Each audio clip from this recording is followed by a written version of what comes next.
Petugas dari Dinas Lingkungan Hidup dan Satpol PP menyegel pabrik yang memproduksi aluminium foil di kawasan industri Pancatama, Kabupaten Serang, Banten.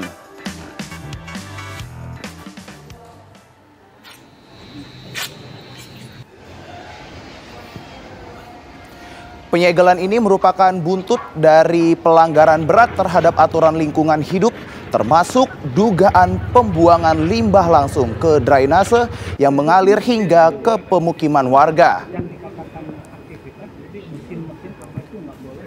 Petugas sudah memasang garis segel dan poster larangan beroperasi di area pabrik. Setelah penyegelan, seluruh kegiatan operasional dihentikan sampai perusahaan mematuhi seluruh rekomendasi yang tertuang dalam surat arahan Bupati.